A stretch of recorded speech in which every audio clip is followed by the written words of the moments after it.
A Midsummer Night's Dream by William Shakespeare.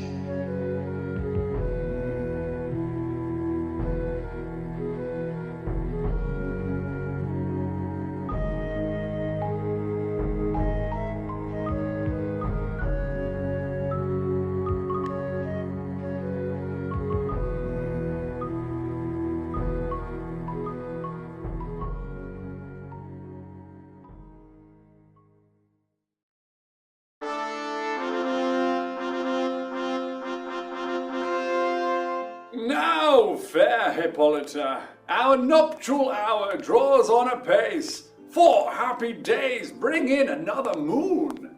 But oh, methinks, how slow this old moon wanes! She lingers my desires, like to a stepdame or a dowager, long withering out a young man revenue. For days will quickly steep themselves in night, for nights will quickly dream away the time. And then the moon, like to a silver boar new bent in heaven, shall behold the night of our solemnities. Go, Philostrate! Stir up the Athenian youths to merriments! Awaken the pert and nimble spirit of mirth! Turn melancholy forth to funerals! The pale companion is not for our pomp.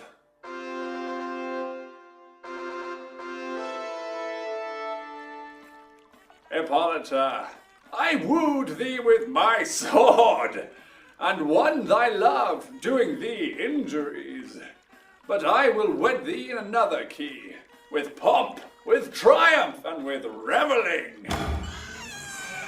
Happy be Theseus, our renowned duke. Thanks, good Egeus. What's the news with thee? Full of vexation come I, with complaint against my child, my daughter Hermia. Stand forth, Demetrius. My noble lord, this man hath my consent to marry her. Stand forth, Lysander. And my gracious duke, this man hath bewitched the bosom of my child. Thou, Lysander, thou hast given her rhymes and interchanged love tokens with my child.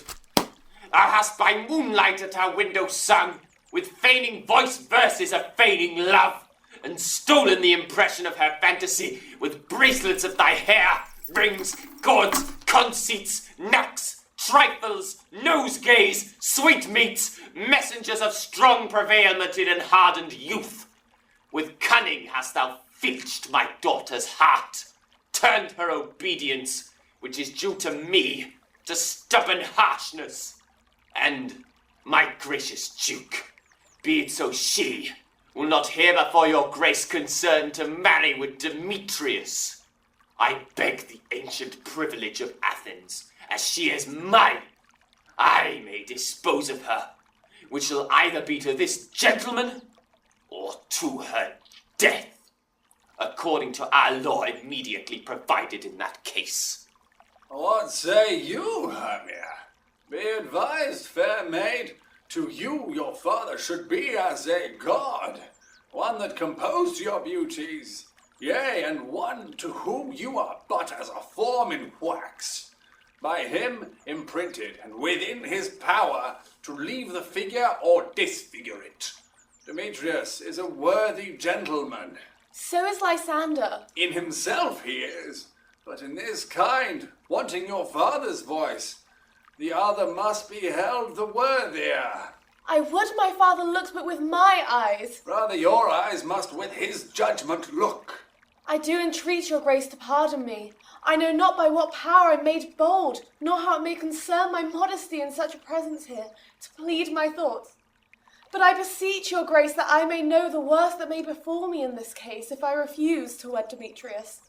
Either to die the death, or to abjure forever the society of men.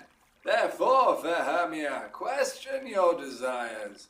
Know of your youth, examine well your blood, whether, if you yield not to your father's choice, you can endure the livery of a nun. For I to be in shady cloister mewed, to live a barren sister all your life, chanting faint hymns to the cold fruitless moon.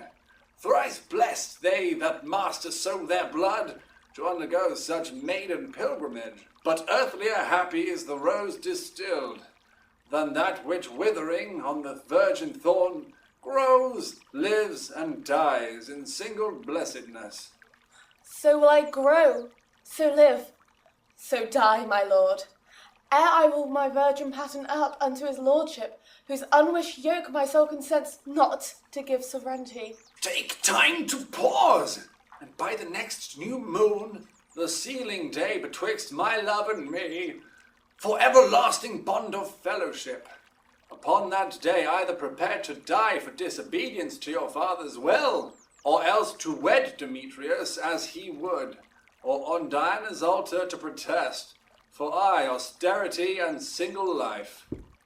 Relent, sweet Hermia, and Lysander, yield thy crazy title to my certain right. You have her father's love, Demetrius. Let me have Hermia's. Do you marry him? Scornful Lysander! True, he hath my love, and what is mine my love shall render him, and she is mine, and all my right of her I do estate unto Demetrius. I am, my lord, as well derived as he. As well possessed, my love is more than his. My fortunes, every way as fairly ranked, if not with vantage as Demetrius's, and which is more than all these boasts can be. I am beloved of beauteous Hermia. Why should not I then prosecute my right? Demetrius, I'll vouch it to his head, made love to Nada's daughter, Helena, and won her soul, and she, sweet lady, dotes, devoutly dotes in idolatry upon this spotted and inconstant man. I must confess that I have heard so much, and with Demetrius thought to have spoke thereof, but being overfull of self-affairs, my mind did lose it.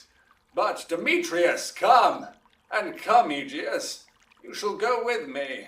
I have some private schooling for you both. For you, fair Hermia, look you arm yourself to fit your fancies to your father's will, or else the law of Athens yields you up, which by no means we may extenuate, to death or to a vow of single life. Come, my Hippolyta, what cheer, my love? Demetrius and Egeus, go along. I must employ you in some business against our nuptial, and confer with you of something nearly that concerns yourselves. With duty and desire we follow you. How now, my love? Why is your cheek so pale? How chance the roses there do fade so fast? Belike for want of rain, which I could well beteem them from the tempest of my eyes. Ay, me! For aught that I could ever read, could ever hear by tale or history, the course of true love never did run smooth. But either it was different in blood, Oh, cross, too high to be enthralled to low. or else misgraft in respect of years, Oh, spite, too old to be engaged to young. or else it stood upon the choice of friends. Oh, hell, to choose love by another's eyes. Or if there were a sympathy in choice, war, death, or sickness did lay siege to it, making it momentary as a sound, swift as a shadow, short as any dream, brief as the lightning in the collied night, that in a spleen unfolds both heaven and earth, and ere a man hath power to say, Behold! The jaws of darkness do devour it up, so quick bright things come to confusion. If then true lovers have ever been crossed, it stands as an edict in destiny. Then let us teach our child patience, because it's a customary cross, as due to lovers' thoughts and dreams and sighs, wishes and tears, poor fancy's followers. A good persuasion, therefore, hear me, Hermia.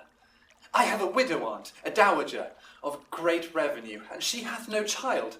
From Athens is her house remote 7 leagues, and she respects me as her only son.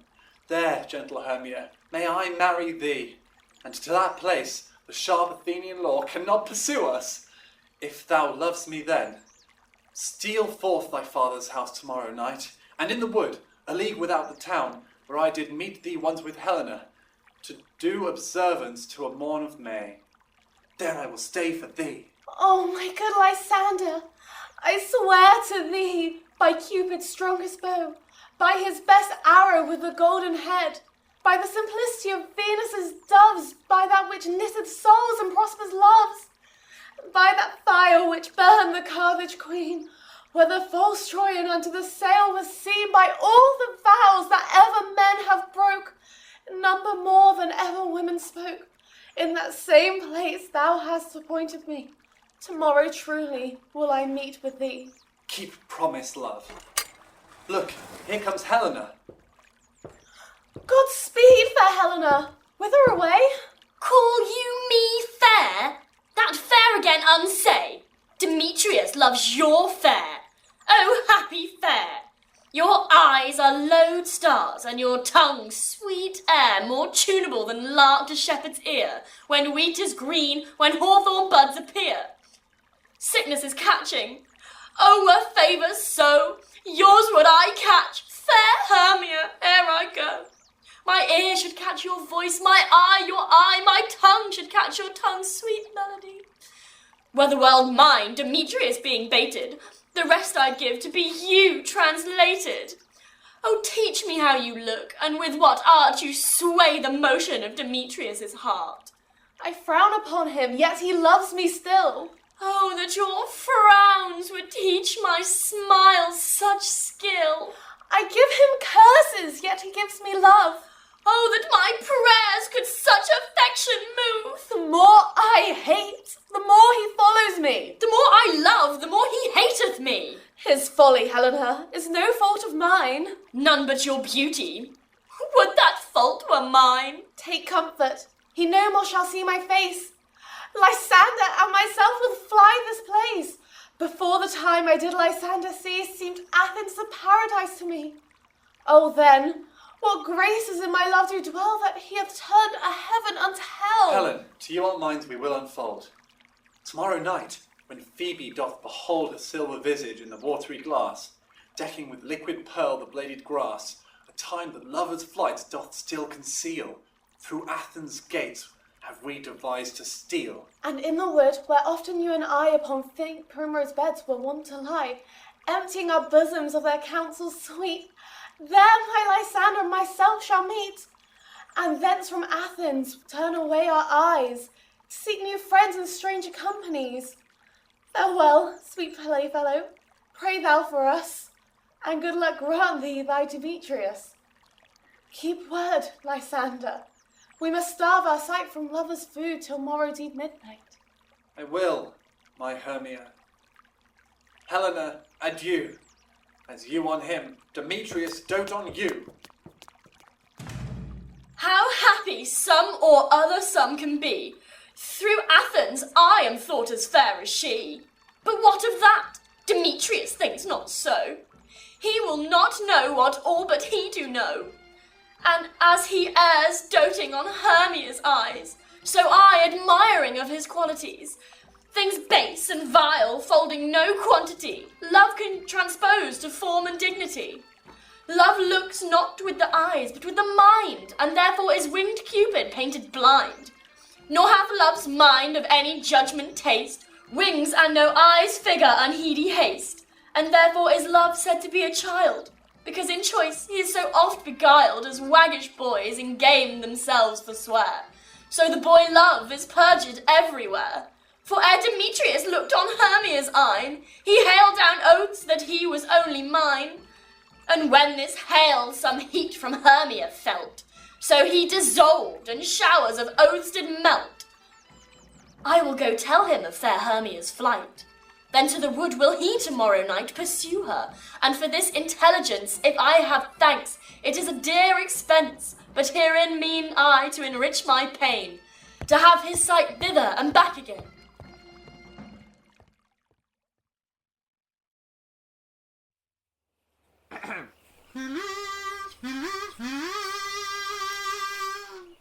Is all our company here? You are best to call them generally, man by man, according to the script. Here is the scroll of every man's name, which is thought fit through all Athens to play in our interlude before the Duke and Duchess on his wedding day at night. First, good Peter Quince, say what the play treats of, then read the names of the actors, and so grow to a point.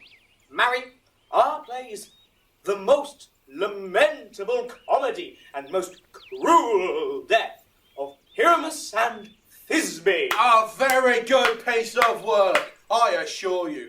And a merry. Now, good Peter Quince, call forth your actors by the scroll. Masters, spread yourselves. Answer as I call you.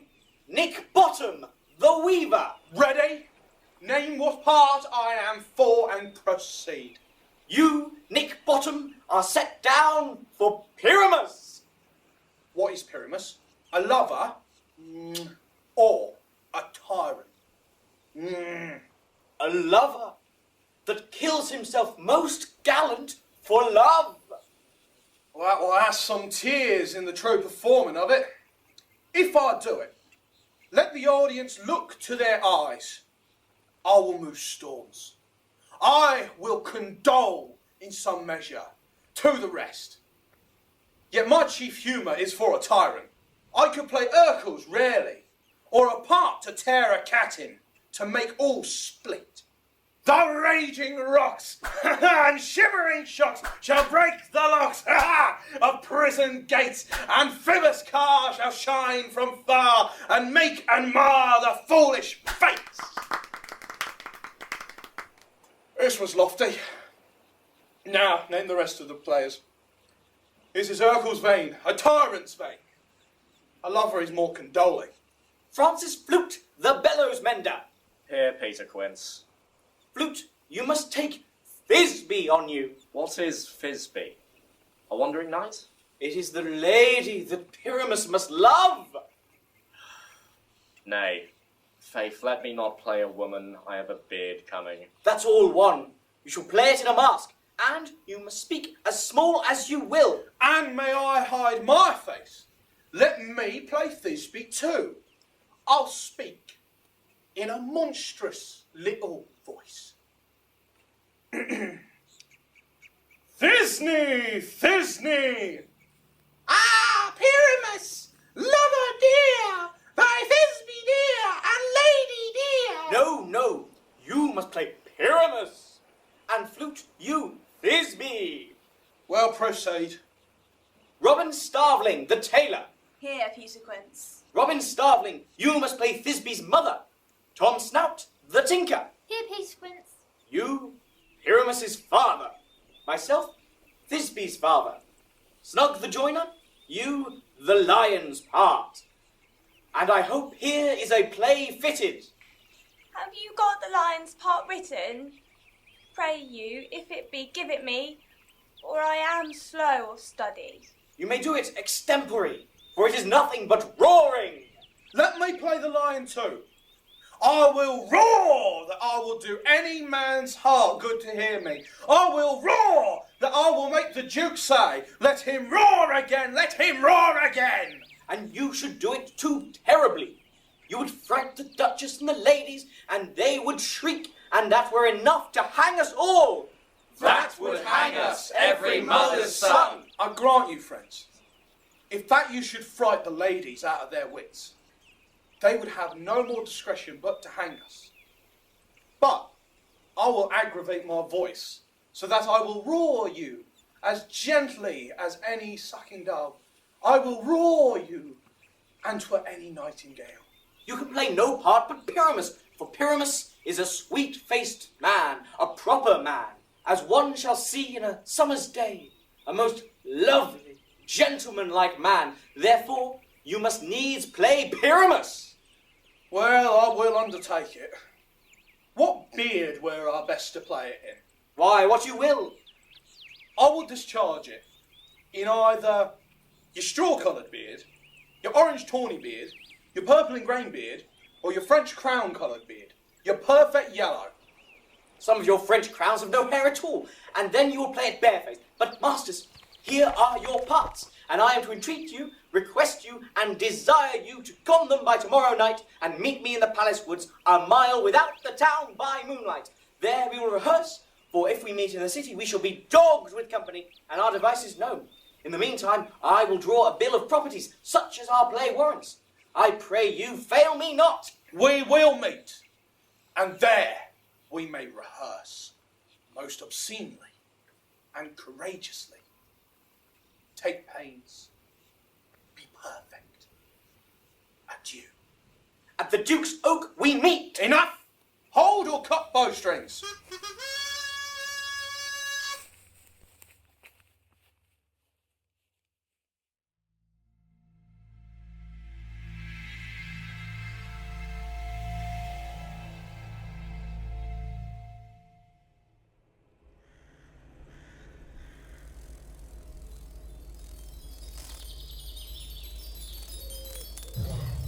How now, spirit? Whither wander you? Over hill, over dale, through a bush, through a briar, over park, over pale, through a flood, through a fire, I do wander everywhere. Swifter than the moon's sphere, and I serve the fairy queen. To dew her orbs upon the green, the cowslips tall her pensioners be.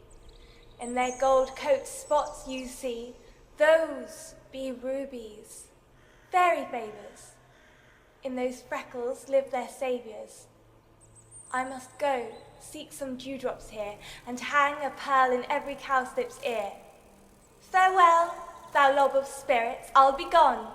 Our queen and all our elves come here anon. The king doth keep his revels here tonight. Take heed the queen come not within his sight. For Oberon is passing fell in wrath, because that she as her attendant hath a lovely boy, stolen from an Indian king.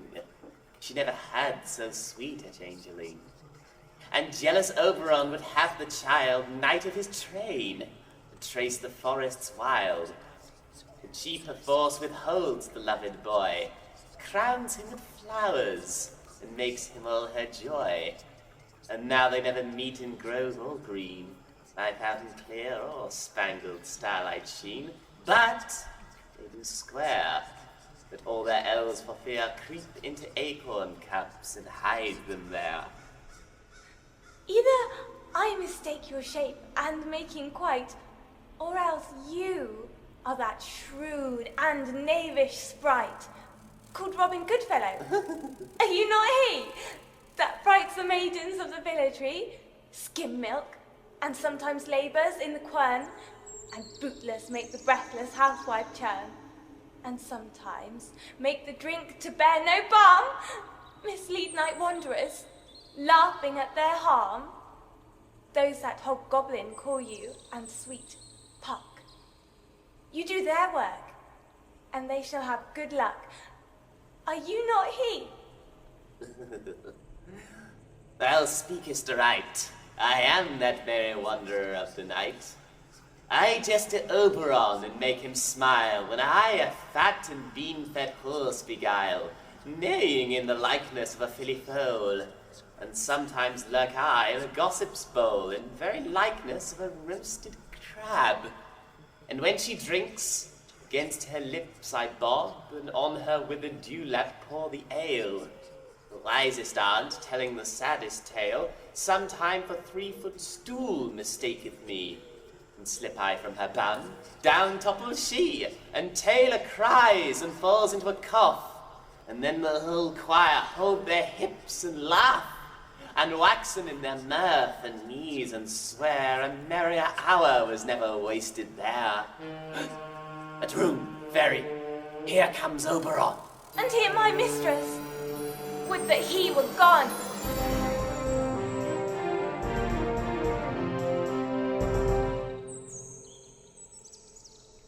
Ill met by moonlight, proud Titania. What jealous, Oberon? Fairy, skip hence. I have forsworn his bed and company. Tarry, rash wanton. Am not I thy lord? Then I must be thy lady, but I know when thou hast stolen away from fairyland, and in the shape of Corin sat all day, playing on pipes of corn and versing love, her amorous Philida.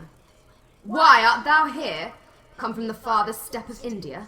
But that, forsooth, the bouncing Amazon, your buskined mistress and your warrior love, to Theseus must be wedded, and you come to give their bed joy and prosperity. How canst thou thus for shame, Titania, glance at my credit with Hippolyta, knowing I know thy love to Theseus? Didst thou not lead him through the glimmering night, from Perigenia whom he ravished, and make him with the fair eagle break his faith with Ariadne and Antiopa? These are forgeries of jealousy, and never since the middle summer spring met we on hill, in dale, forest, or mead, by paved fountain or by rushy brook, or in the beached margent of the sea, to dance our ringlets to the whistling wind. But with thy brawls thou hast disturbed our sport. Therefore the winds piping to us in vain, as in revenge, have sucked up from the sea contagious fogs, which falling in the land, have every pelting river made so proud. The ox hath therefore stretched his yoke in vain, the ploughman lost his sweat, and the green corn hath rotted ere his youth attained a beard. The fold stands empty in the drowned field, and the crows are fatted with murrian flock. The 9 men's morris is filled up with mud, and the quaint mazes in the wanton green for lack of tread are undistinguishable. The human mortals want their winters here. No night is now with hymn or carol blessed. Therefore the moon, the governess of floods, pale in her anger, washes all the air. That rheumatic diseases do abound. And thorough this distemperature we see the seasons alter.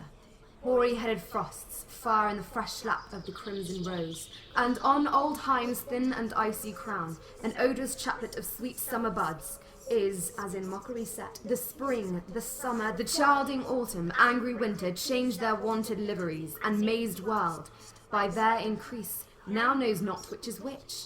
And this same progeny of evils comes from our debate, from our dissension. We are their parents and original. Do you amend it, then? It lies in you. Why should Titania cross her Oberon? I do but beg a little changeling boy to be my henchman.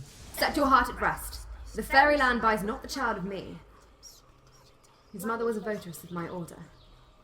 And in the spiced Indian air by night, full often has she gossiped by my side, and sat with me on Neptune's yellow sands, marking the embarked traders on the flood.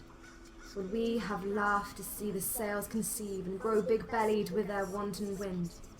But she, so pretty, and with swimming gait following, her womb then rich with my young squire, would imitate and sail upon the land, to fetch me trifles and return again, as from a voyage rich with merchandise. She, being mortal, of that boy did die. For her sake, go I rear up that boy, and for her sake, I will not part with him. How long within this wood intend you stay? Perchance till after Theseus' wedding day. If you will patiently dance in our round, and see our moonlight revels, go with us. If not, shun me, and I will spare your haunts. Give me that boy, and I will go with thee. Not for the fairy kingdom. Fairies away. We shall chide downright if I longer stay. Well, go thy way. Thou shalt not from this grove till I torment thee for this injury. My gentle Puck, come hither. Thou rememberest, since once I sat upon a promontory, and heard a mermaid on a dolphin's back, uttering such dulcet and harmonious breath that the rude sea grew civil at her song, and certain stars shot madly from their spheres to hear the sea maid's music. I remember. That very time I saw, but thou couldst not, flying between the cold moon and the earth, Cupid all armed. A certain aim he took, at a fair vestal throned by the west, and loosed his love shaft smartly from his bow, as it should pierce 100,000 hearts. But I might see young Cupid's fiery shaft quenched in the chaste beams of the watery moon, and the imperial votaress passed on in maiden meditation, fancy free. Yet marked I where the bolt of Cupid fell. It fell upon a little western flower, before milk white, now purple with love's wound, and maidens call it love in idleness. Fetch me that flower, the herb I showed thee once. The juice of it on sleeping eyelids laid will make or man or women madly dote upon the next live creature that it sees. Fetch me this herb, and be thou here again, ere the Leviathan can swim a league. I'll put a girdle around the earth in 40 minutes. Having once this juice, I'll watch Titania when she is asleep, and drop the liquor of it in her eyes. The next thing when she waking looks upon, be it on lion, bear, or wolf, or bull, or meddling monkey, or on busy ape, she shall pursue it with the soul of love, and ere I take this charm from off her sight, as I can take it with another herb, I'll make her render up her page to meet. But who comes here? I am invisible, and I will overhear their conference. I love thee not, therefore pursue me not. Where is Lysander and fair Hermia? The one I'll slay, the other slayeth me. Thou toldst me they were stolen unto this wood, and here am I, and woed within this wood, because I cannot meet my Hermia. Hence! Get thee gone, and follow me no more! You draw me, you hard-hearted adamant, but yet you draw not iron, for my heart is true as steel. Leave you your power to draw, and I shall have no power to follow you. Do I entice you? Do I speak you fair? Or rather, do I not in plainest truth tell you, I do not, nor I cannot love you? And even for that I do love you the more. I am your spaniel. Ruff. And Demetrius, the more you beat me, I will fawn on you. Use me but as your spaniel. Spurn me, strike me, neglect me, lose me. Only give me leave, unworthy as I am, to follow you. What worse a place can I beg in your love, and yet a place of high respect with me, than to be used as you use your dog? Tempt not too much the hatred of my spirit, for I am sick when I do look on thee. And I am sick when I look not on you. You do impeach your modesty too much, to leave the city and commit yourself into the hands of one that loves you not. To trust the opportunity of night and the ill counsel of a desert place with the rich worth of your virginity. Your virtue is my privilege, for that it is not night when I do see your face. Therefore I think I am not in the night, nor doth this wood lack worlds of company, for you in my respect are all the world. Then how can it be said I am alone, when all the world is here to look on me? I'll run from thee and hide me in the brakes, and leave thee to the mercy of wild beasts. The wildest have not such a heart as you. Run when you will, the story shall be changed. Apollo flies, and Daphne holds the chase. The dove pursues the griffin, the mild hind makes speed to catch the tiger. Bootless speed when cowardice pursues and valour flies. I will not stay thy questions, let me go! Or if thou follow me, do not believe but I shall do thee mischief in the wood. I, in the temple, in the town, the field, you do me mischief. Fie, Demetrius, your wrongs do set a scandal on my sex. We cannot fight for love as men may do. We should be wooed, and we're not made to woo. I'll follow thee, and make a heaven of hell, to die upon the hand I love so well. Fare thee well, nymph. Ere he do leave this grove, thou shalt fly him, and he shall seek thy love. Welcome, wanderer. Hast thou the flower there? Aye, there it is. I pray thee give it me.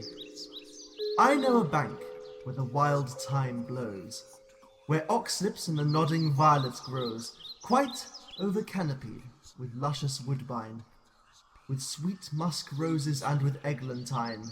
There sleeps Titania some time of the night, lulled in these flowers with dances and delight, and there the snake throws her enamelled skin, weed wide enough to wrap a fairy in. And with the juice of this, I'll streak her eyes, and make her full of hateful fantasies. Take thou some of it, and seek through this grove. A sweet Athenian lady is in love with a disdainful youth. Anoint his eyes, but do it when the next thing he espies may be the lady. Thou shalt know the man by the Athenian garments he hath on.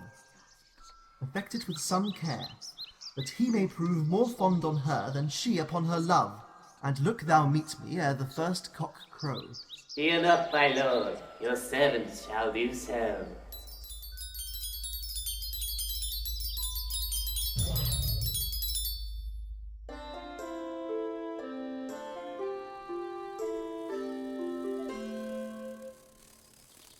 Come, now a roundel and a fairy song. Then for the third part of a minute hence. Some to kill cankers in the musk rose buds, some war with rear mice for their leaden wings, to make my small elves coats. And some keep back the clamorous owl that nightly hoots and wonders at our quaint spirits. Sing me now asleep, then to your offices and let me rest.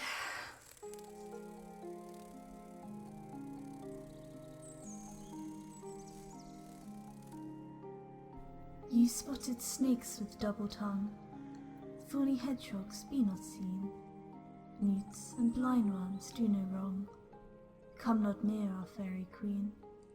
Weaving spiders come not here, hence you long-legged spinners hence. Beetles black approach not near, worm nor snail do no offence. Never harm, nor spell nor charm, come our lovely lady nigh. So, good night, with lullaby. Hence away, now all is well, one aloof stands sentinel.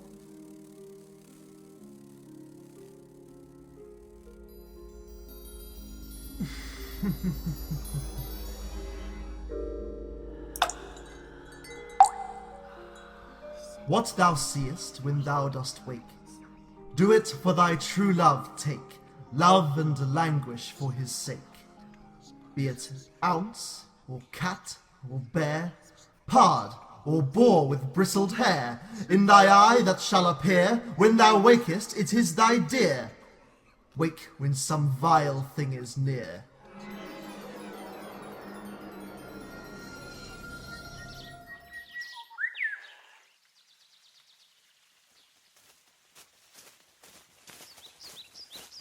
Fair love, you faint with wandering in the wood, and to speak troth, I have forgot our way. We'll rest us, Hermia, if you think it good, and tarry for the comfort of the day. Be it so, Lysander. Find you out a bed, for I upon this bank will rest my head. One turf shall serve as pillow for us both. One heart, one bed, two bosoms, and one troth. Nay, good Lysander, for my sake, my dear, lie further off yet. Do not lie so near.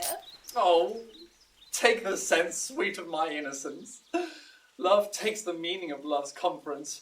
I mean that my heart unto yours is knit, so that but one heart we can make of it.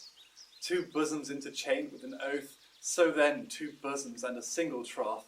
Then by your side no bedroom me deny, for lying so, Hermia, I do not lie. Lysander riddles very prettily. Now much beshrew my manners and my pride, if Hermia might say Lysander lied. But gentle friends, for love and courtesy, lie further off in human modesty. Such separation, as may well be said, becomes a virtuous bachelor and a maid. So far be distant, and good night, sweet friend. Thy love ne'er alter till thy sweet life end. Amen. Amen to that fair prayer, say I, and then end life when I end loyalty. Here is my bed. Sleep give thee all his rest. With half that wish, the wish's eyes be pressed. Through the forest have I gone, but Athenian found I none on whose eyes I might approve this flower's force in stirring love. Light and silence. Who is here? Ooh, weeds of Athens he doth wear. This is he. My master said, despised the Athenian maid. And here the maiden, sleeping sound on the dank and dirty ground. Pretty so. She durst not lie near this lack love, this keel courtesy. Sure, upon thy eyes I throw all the power this charm doth owe. Ugh. When thou wakest, let love forbid sleep his seat on thy eyelid. So awake when I am gone, for I must now to Oberon.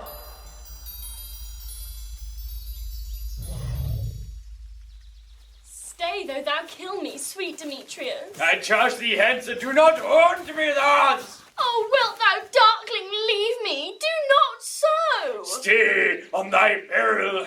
I alone will go. Oh, I am out of breath in this fond chase. The more my prayer, the lesser is my grace. Happy is Hermia, wheresoe'er she lies, for she hath blessed and attractive eyes. How came her eyes so bright? Not with salt tears. If so, my eyes are oftener washed than hers. No, I am as ugly as a bear, for beasts that meet me run away for fear.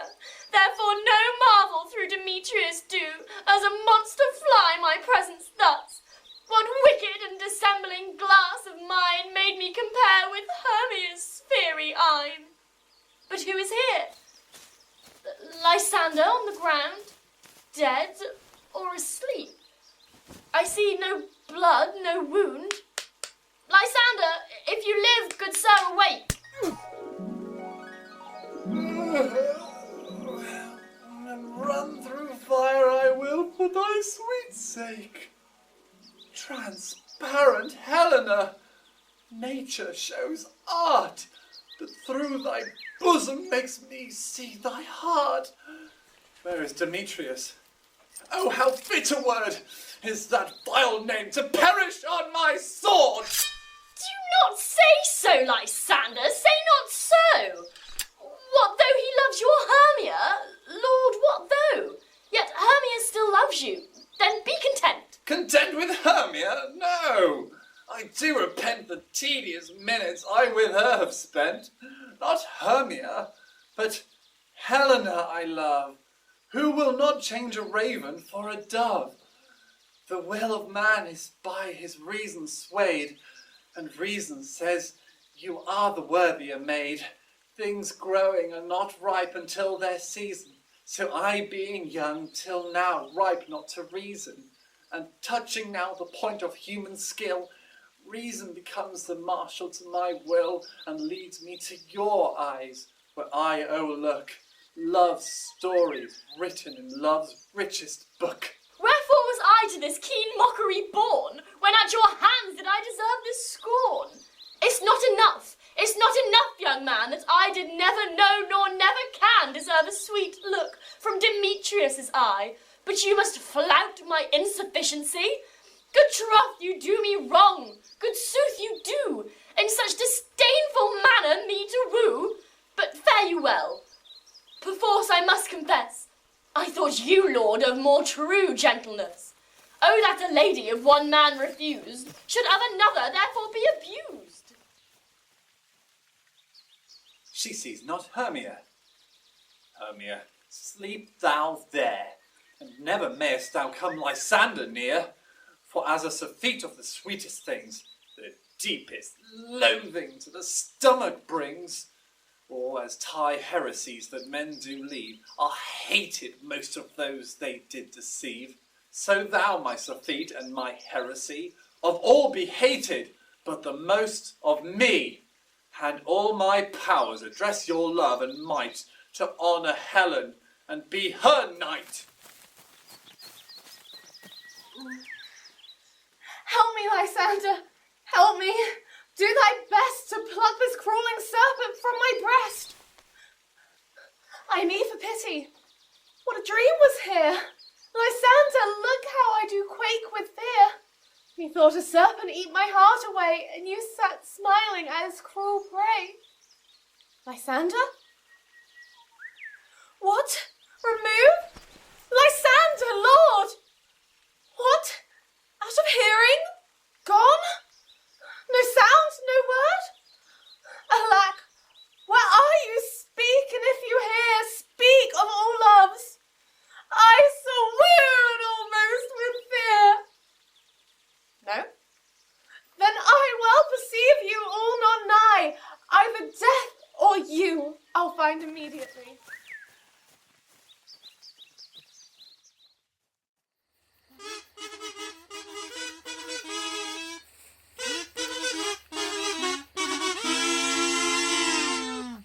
Are we all met? Pat, pat, and here's a marvellous convenient place for our rehearsal. This green plot shall be our stage, this hawthorn brake our tiring house. We shall do it in action as we will do it before the Duke. Peter Quince! What sayest thou, bully bottom? There are things in this comedy of Pyramus and Thisbe that will never please. First, Pyramus must draw a sword to kill himself, which the ladies cannot abide. How answer you that? By a lark in the parlour sphere. I believe we must leave the killing out when all is done. Not a whit. I have a device to make all well. Write me a prologue, and let the prologue seem to say, we will do no harm with our swords, and that Pyramus is not killed indeed. And, for the more better assurance, tell them that I, Pyramus, am not Pyramus, but Bottom the Weaver. This will put them out of fear. Well, we will have such a prologue, and it shall be written in 8 and 6. No, make it 2 more. Let it be written in 8 and 8. Will not the ladies be afraid of the lion? I fear it, I promise you. Masters, you ought to consider with yourself to bring in, God shield us, a lion amongst ladies is a most dreadful thing. For there is not a more fearful wild fowl than your lion living, and we ought to look to it. Therefore, another prologue must tell he is not a lion. Nay, you must name his name, and half his face must be seen through the lion's neck, and he himself must speak through, saying thus, or to the same effect, ladies, or fair ladies, I would wish you, or I would request you, or I would entreat you not to fear, not to tremble, my life for yours. If you think I come hither as a lion, it were pity of my life. No, I am no such thing. I am a man as other men are. And there indeed, let him name his name, and tell them plainly, he is Snug the joiner. Well, it shall be so. But there is 2 hard things. That is, to bring the moonlight into a chamber, for you know Pyramus and Thisbe meet by moonlight. Doth the moon shine that night we play our play? A calendar! A calendar! Look in the almanac. Find out moonshine. Find out moonshine. Yes, it doth shine that night. Why then, you may leave a casement of the great chamber window, where we play, open, and the moon may shine in at the casement. Aye, or else one must come in with a bush of thorns and a lantern, and say he comes to disfigure or present the person of moonshine. Then there is another thing. We must have a wall in the great chamber, for Pyramus and Thisbe, says the story, did talk through the chink of a wall. You can never bring in a wall. What say you, Bottom? Some man or other must present wall, and let him have some plaster or loam or some rough cast about him to signify wall, and let him hold his fingers thus. And through that cranny shall Pyramus and Thisbe whisper. If that may be, then all is well. Come, sit down, every mother's son, and rehearse your parts. Pyramus, you begin when you have spoken your speech. Enter into that break, and so everyone according to his cue. What hempen homespuns have we swaggering here, so near the cradle of the fairy queen? What? A play toward? I'll be an auditor, an actor too, perhaps, if I see cause. Speak, Pyramus! Thisbe, stand forth! Thisbe, the flowers of Egeus savour sweets. Odours, odours. Odours savour sweet. So hath thy breath, my dearest Thisbe dear. But hark, a voice!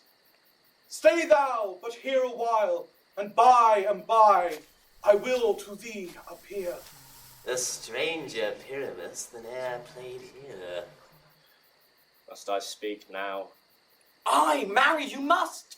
For you must understand, he goes but to see a noise that he heard, and is to come again. Most radiant Pyramus, most lily-white of hue, of colour like the red rose on triumphant briar, most frisky, juvenile and eke, most lovely Jew, as true as truest horse, that yet would never tire, I'll meet thee, Pyramus, at Ninny's tomb. Ninny's tomb, man. Why, you must not speak that yet. That you answer to Pyramus. You speak all your part at once, cues and all. Pyramus, enter. Your cue is past. It is never tire. Oh. As truest horse, that yet would never tire. If I were fair, this be I were only thine. How strange! We are haunted! Brave masters, blind masters, help us! I'll follow you. I'll lead you about around, through bog, through bush, through brake, through briar. Sometime a horse I'll be, sometime a hound, a hog, a headless bear, sometime a fire, and neigh, and bark, and grunt, and roar, and burn, like horse, hound, hog, bear, fire at every turn. Why do they run away? This is a knavery of them to make me afeard. O Bottom, thou art changed.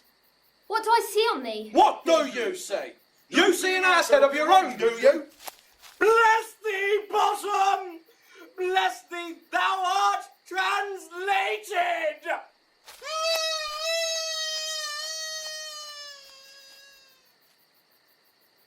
I see their knavery. This is to make an ass of me, to fright me if they could. But I will not stir from this place. Do what they can. I will walk up and down here, and I will sing, that they shall hear I am not afraid. The old cock so black of hue, with orange tawny bill, the throttle with his note so true, the rent with little quill.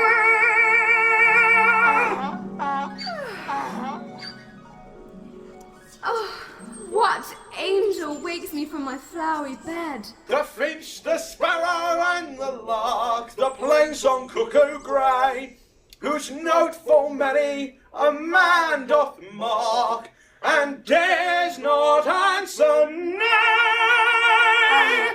For indeed, who would set his wit to so foolish a bird? Who would give a bird the lie, though he cry cuckoo, never so? I pray thee, gentle mortal, sing again. Mine ear is much enamoured of thy note.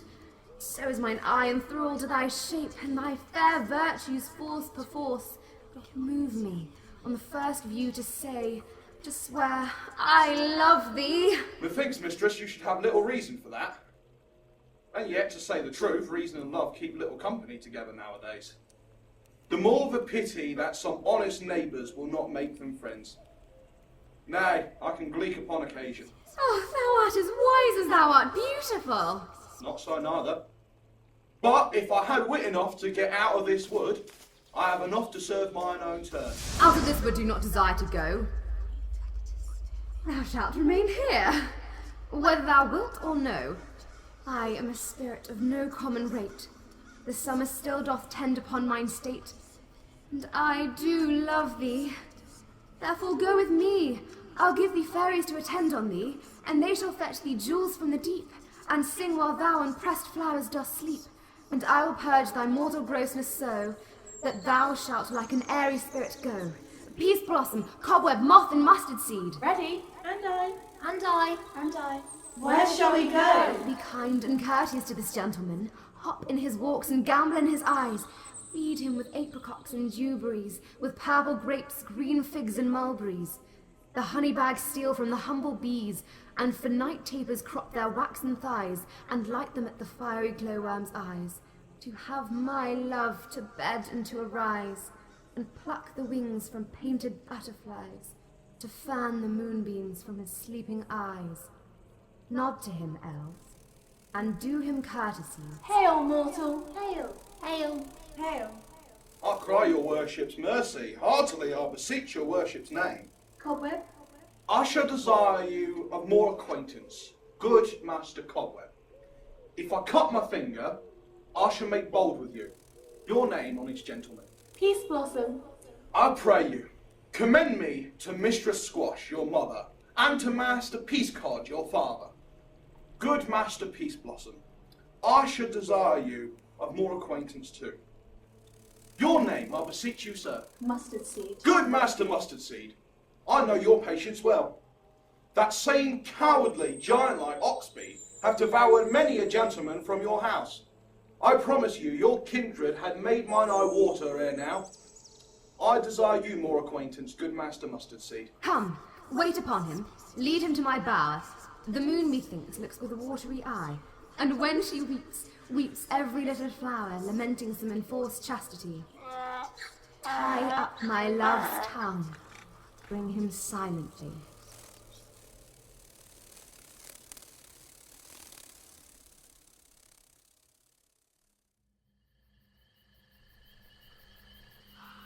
I wonder if Titania be awaked. Then what it was that next came in her eye, which she must dote on in extremity. Here comes my messenger. How now, mad spirit?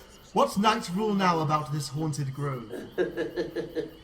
My mistress, with a monster is in love, near to her close and consecrated bower, while she was in her dull and sleeping hour, a crew of patches, rude mechanicals, that work for bread upon Athenian stalls, were met together to rehearse a play intended for great Theseus' nuptial day. The shallowest thick-skinned of that barren sort who Pyramus presented, in their sport forsook his seat and entered in a break when I did him at this advantage take. And as his knoll I fixed on his head, anon his Thisbe must be answered, and forth my mimic comes, when they him spy, as wild geese that the creeping fowler eye, or russet-patted chaps, many in sword, rising and cawing at the gun's report, sever themselves, and madly sweep the sky. So, at his sight, away his fellows fly, and at our stamp, here and one falls, he murder cries, and help from Athens calls. Their sense thus weak, lost with their fears thus strong, made senseless things begin to do them wrong. For briars and thorns at their apparel snatch, some sleeves, some hats, from yielders all things catch. I led them on in this distracted fear, and left sweet Pyramus translated there, when in that moment, so it came to pass, Titania waked, and straightway loved an ass! This falls out better than I could devise. But hast thou yet latched the Athenian's eyes with the love juice as I bid thee do? I took him sleeping, that is finished too, and the Athenian woman by his side, that when he waked, of course she must be eyed. Stand close. This is that same Athenian. This is the woman, but not this the man. Oh, why rebuke you him that loves you so? Lay breath so bitter on your bitter foe. Now I but chide, but I should use thee worse, for thou, I fear, hast given me cause to curse. If thou hast slain Lysander in his sleep, being over shoes and blood, plunge in the deep and kill me too. The sun was not so true unto the day as he to me. Would he have stolen away from sleeping Hermia? I'll believe as soon as this whole earth may be bored, and that the moon may through the centre creep, and so displease her brother's noontide with Antipodes. It cannot be but thou hast murdered him. So should a murderer look. dead, so grim. So should the maid look, and so should I, pierced through the heart with your stern cruelty.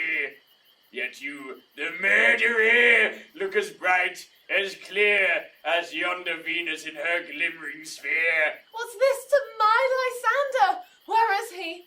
Ah, good Demetrius, wilt thou give him me? I'd rather give his carcass to my hounds. Out, dog! Out, cur! Thou drivest me past the bounds of a maiden's patience. Hast thou slain him then? Henceforth be never numbered among men. Oh, once tell true, even for my sake. Durst thou have looked upon him being awake, and hast thou killed him sleeping? Oh, brave touch, could not a worm, an adder, do so much? An adder did it, for with doubler tongue than thine, thou serpent, never adder stung. You spend your passion on a misprized mood. I am not guilty of Lysander's blood, nor is he dead, for aught that I can tell. I pray thee, tell me then that he is well. And if I could, what should I get therefore? A privilege never to see me more. From thy hated presence part I so. See me no more, whether he be dead or no. There is no following her in this fierce vein. Here, therefore, for a while, I will remain. So as heaviness doth heavier grow, for debt that bankrupt sleep doth sorrow owe, which now in some slight measure it will pay, if for his tender here I make some stay. What hast thou done? Thou hast mistaken quite, and laid the love juice on some true love's sight. Of thy misprision must perforce ensue some true love turned, and not a false turned true. And fate her rules, with one man holding troth, a million fail, confounding oath on oath. About the wood go swifter than the wind, and Helena of Athens look thou find. All fancy sick she is, and pale of cheer, with sighs of love that costs the fresh blood dear. By some illusion see thou bring her here. I'll charm his eyes against she do appear. I go, look how I go, swifter than arrow from a Tartar's bow. Flower of this purple dye, hit with Cupid's archery, sink in apple of his eye, when his love he doth espy. Let her shine as gloriously as Venus of the sky. When thou wakest, if she be by, beg of her for remedy. Captain of our fairy band, Helena is here at hand, and the youth, mistook by me, pleading for a lover's fee. Shall we their fun pageant see? Lord, what fools these mortals be. Stand aside. The noise they make will cause Demetrius to awake. And will to at once woo one that must needs be sport alone. And those things do best please me that befall preposterously. Why should you think that I woo and scorn? Scorn and derision never come in tears. Look, while I vow, I weep. And vows so born, in their nativity all truth appears. How can these things in me seem scorn to you? Bearing the badge of faith to prove them true. You do advance your cunning more and more. When truth kills truth, oh devilish holy fray, these vows are Hermia's. Will you give her o'er? Weigh oath with oath, and you will nothing weigh. Your vows to her and me put in two scales will even weigh, and both as light as tails. I had no judgment when to her I swore. Nor none in my mind now you give her o'er. Demetrius loves her, and he loves not you. Oh, Helena, goddess, nymph, perfect, divine, to what, my love, shall I compare thine eyne? Crystal is muddy. Oh, how ripened show thy lips, those kissing cherries. Tempting grow, that pure congealed white high Taurus snow, fanned with the eastern wind, turns to a crow when thou holdst up thy hand. Oh, let me kiss this princess of pure white, this seal of bliss. Oh, spite! Oh, hell! I see you are all bent to set against me for your merriment. If you were civil and knew courtesy, you would not do me thus much injury. Can you not hate me, as I know you do, but you must join in souls to mock me too? If you were men, as men you are in show, you would not use a gentle lady so. To vow and swear and superpraise my parts, when I am sure you hate me with your hearts. You both are rivals and love Hermia, and now both rivals to mock Helena. A trim exploit, a manly enterprise, to conjure tears up in a poor maid's eyes. With your derision, none of noble sort would so offend a virgin and extort a poor soul's patience, all to make you sport. You are unkind, Demetrius. Be not so, for you love Hermia. This you know I know. And here, with all goodwill, with all my heart, in Hermia's love I yield you up my part, and yours of Helena to me bequeath, whom I do love and will do till my death. Never did mockers waste more idle breath. Lysander, keep thy Hermia, I will none. If e'er I loved her, all that love is gone. My heart to her but as guestwise sojourned, and now to Helen is it home returned, there to remain. Helen, it is not so. Disparage not the faith thou dost not know, lest to thy peril thou abide dear. Look where thy love comes, yonder is thy dear. Dark night, that from the eye his function takes, the ear more quick of apprehension makes, wherein it doth impair the seeing sense, it pays the hearing double recompense. Thou art not by mine eye, Lysander, found, mine ear, I thank it, brought me to thy sound. But why unkindly dost thou leave me so? Why should he stay, whom love doth press to go? What love could press Lysander from my side? Lysander's love, that would not let him bide. Fair Helena, who more engilds the night than all you fiery O's and eyes of light. Why seek'st thou me? Could not this make thee know? The hate I bear thee made me leave thee so? You speak not as you think. It cannot be. Lo, she is one of this confederacy. Now I perceive they have conjoined all three to fashion this false sport in spite of me. Injurious Hermia, most ungrateful maid, have you conspired, have you, with these contrived to bait me with this foul derision?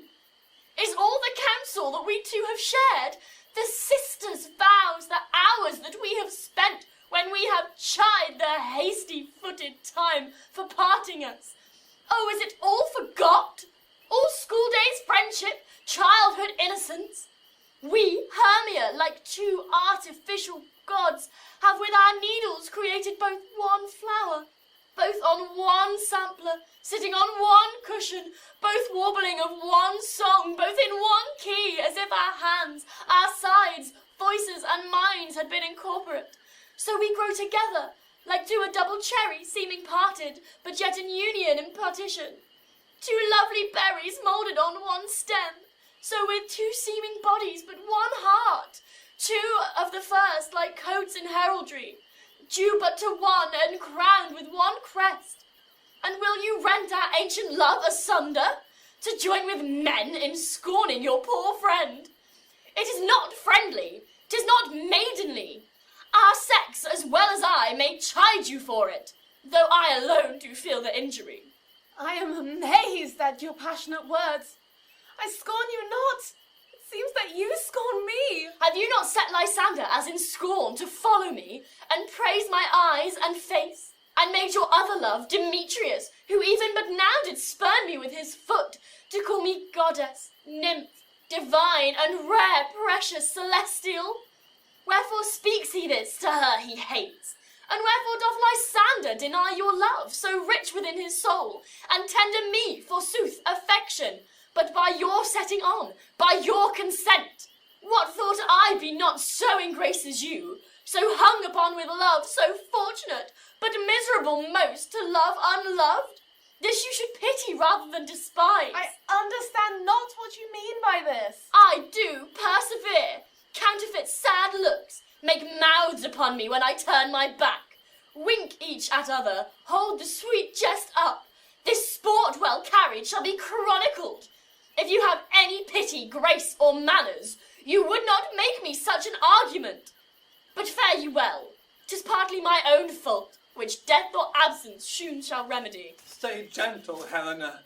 Hear my excuse. My love, my life, my soul, fair Helena. Oh, excellent. Sweet, do not scorn her so. If she cannot entreat, I can compel. Thou canst compel no more than she entreat.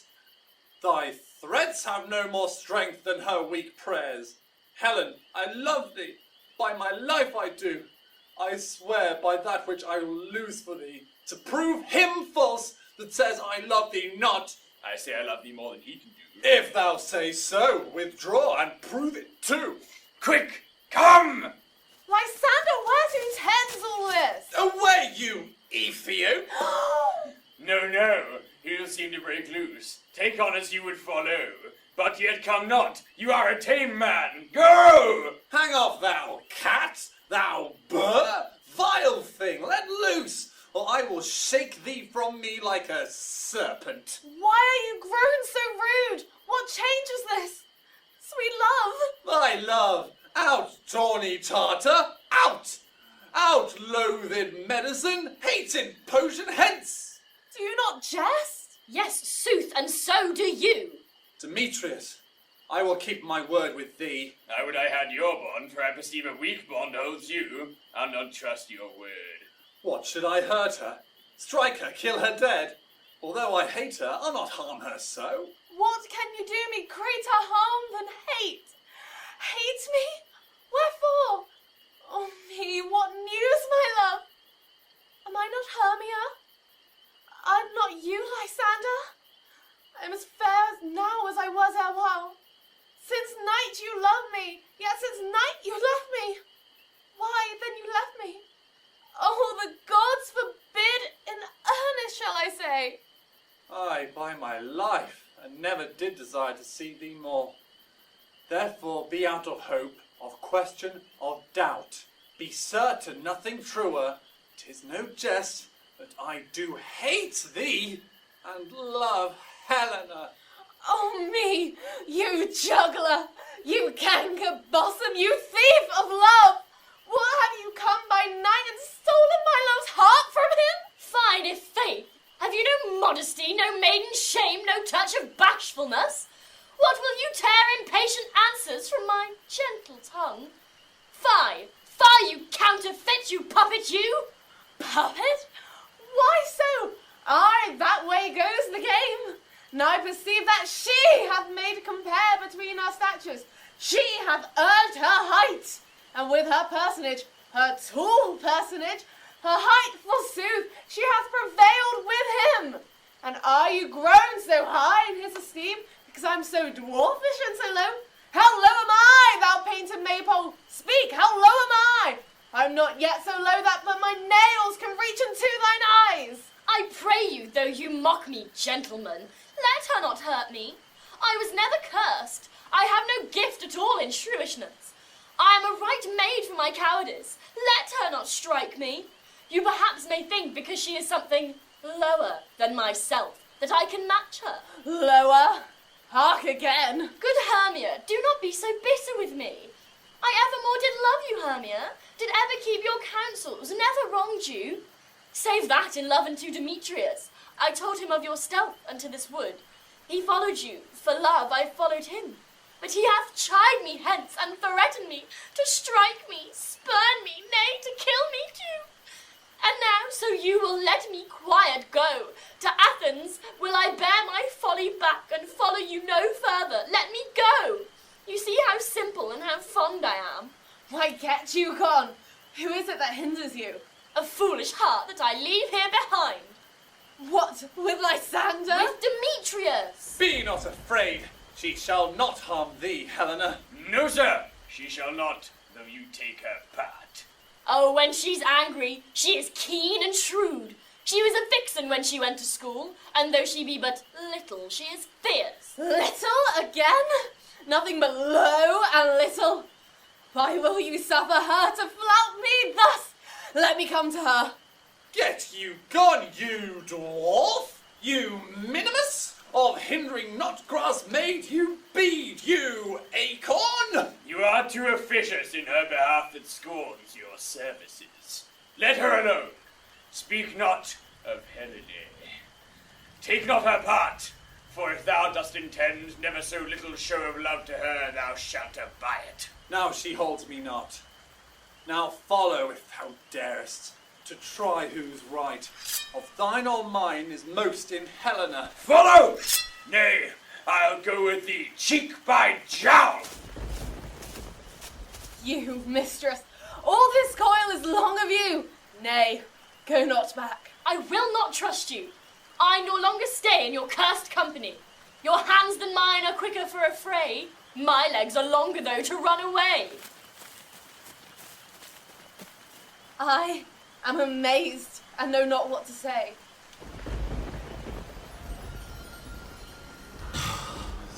This is thy negligence. Still thou mistakest, or else committest thy knaveries wilfully. Believe me, King of Shadows, I mistook.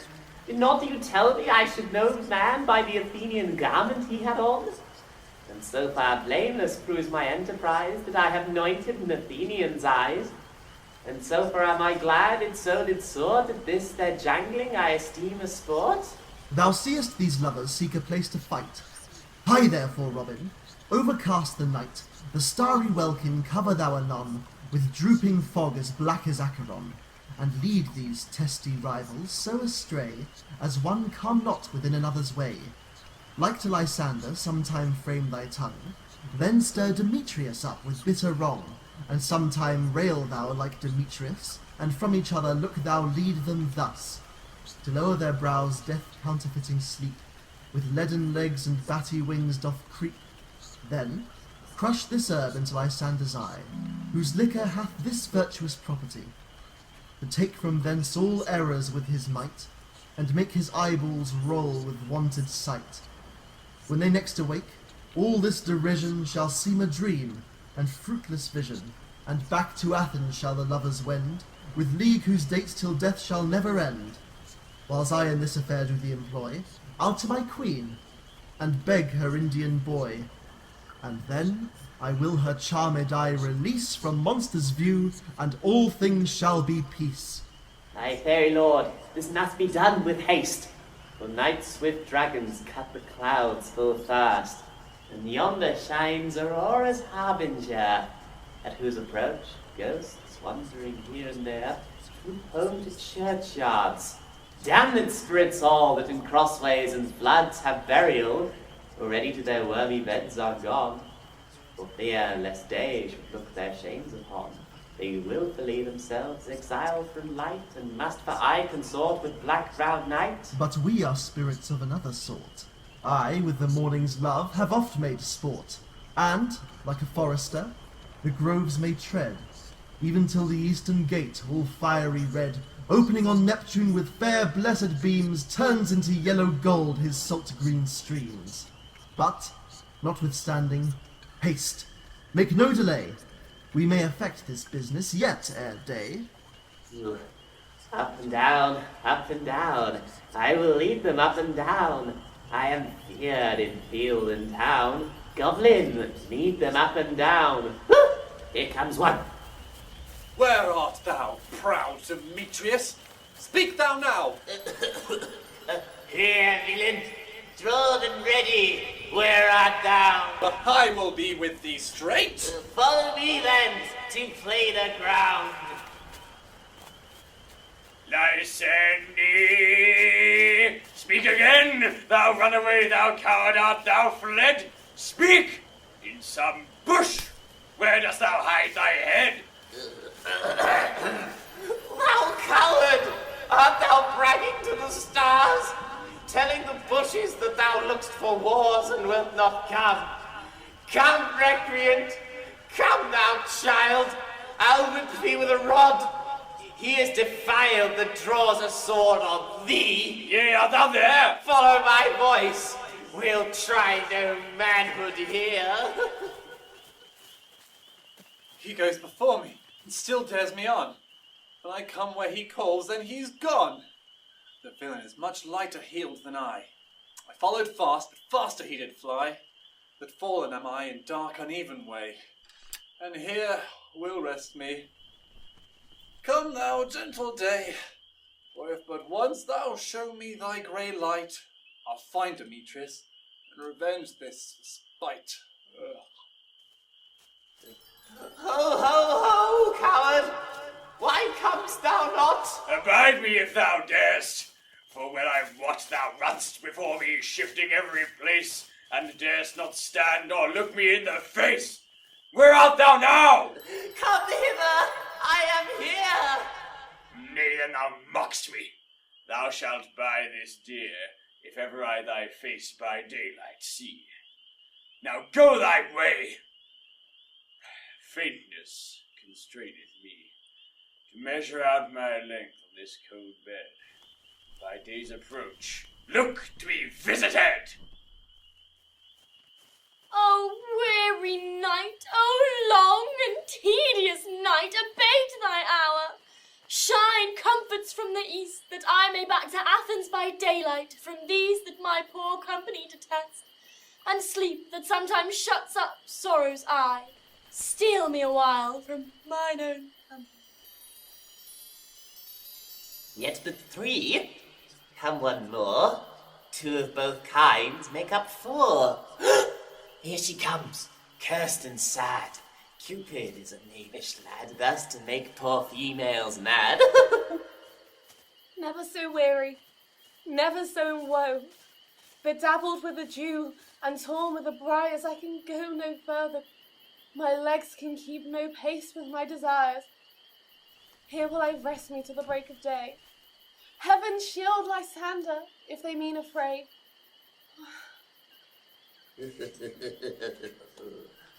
On the ground, sleep sound.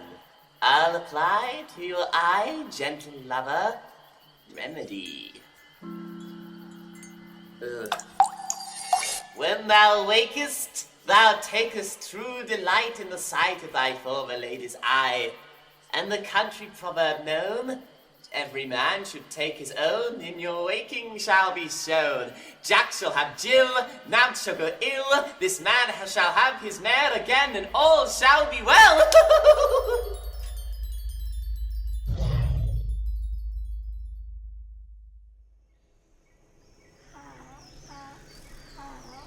Come, sit thee down upon this flowery bed, where I thy amiable cheeks do coy, and stick musk roses in thy sleek smooth head, and kiss thy fair large ears, my gentle joy. Oh, where is Peace Blossom? Ready? Scratch my head, Peace Blossom. Where's Monsieur Cobweb? Ready? Monsieur Cobweb, good monsieur. Get you your weapons in your hand and kill me a red-hipped bumblebee on the top of a thistle.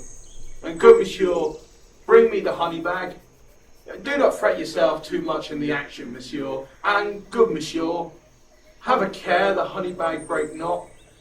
I would be loath to have you overflown with a honey bag, senor. Where is Monsieur Mustard Seed? Ready? Give me your niece, Monsieur Mustard Seed. Pray you, leave your courtesy, good monsieur. What's your will? Nothing, good monsieur, but to help cavalry Cobweb to scratch. I must to the barber's, monsieur, for methinks I am marvellous hairy about the face, and I am such a tender ass. If my hair do but tickle me, I must scratch. What? Wilt thou hear some music, my sweet love? I have a reasonable good ear in music. Let's have the tongues and the bones. Or say, sweet love, what thou desirest to eat. Truly, a peck of pomander. I would munch your good dry oats. Methinks I have a great desire to a bottle of ale. Good ale, sweet ale. Have no fellow? I have a venturous fairy that shall seek the squirrel's hoards and fetch thee new nuts. I had rather have a handful or 2 of dried peas, but I pray you, Let none of your people stir me. I have an exposition of sleep come upon me. Sleep thou, and I will wind thee in my arms. Fairies, be gone, and be always away. So doth the woodbine the sweet honeysuckle gently entwist. The female ivy so enrings the barky fingers of the elm. Oh, how I love thee, how I dote on thee.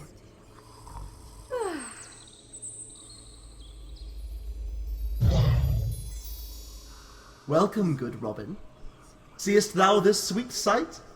Her dotage now I do begin to pity, for, meeting her of late behind the wood, seeking sweet favours from this hateful fool, I did upbraid her, and fall out with her.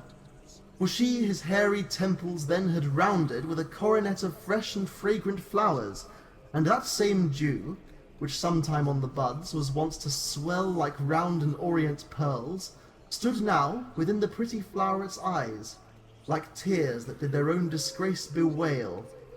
When I had at my pleasure taunted her, and she in mild terms begged my patience, I then did ask of her her changeling child, which straight she gave me, and her fairy sent to bear him to my bower in fairyland.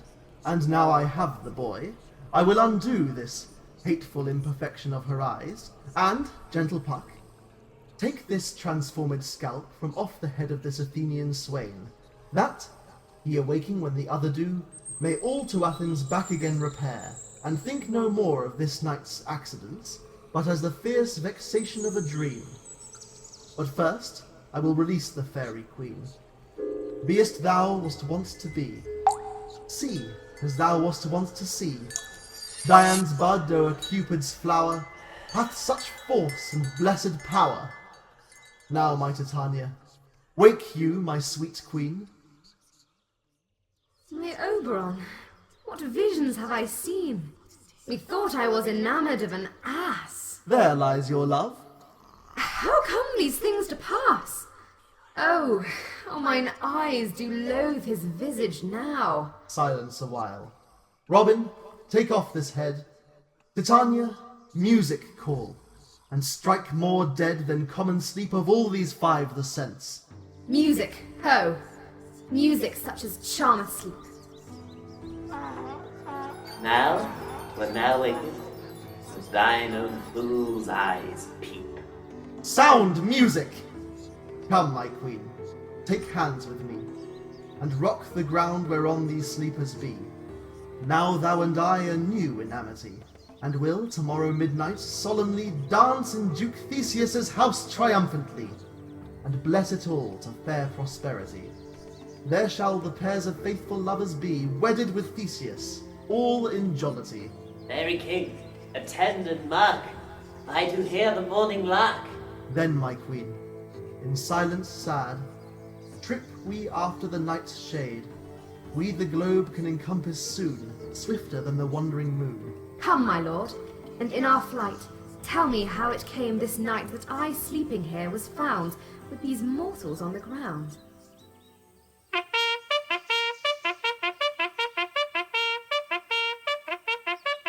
Go, one of you, find out the forester, for now our observation is performed. And since we have the wayward of the day, my love shall hear the music of my hounds. Uncouple in the western valley, let them go. Dispatch, I say, and find the forester.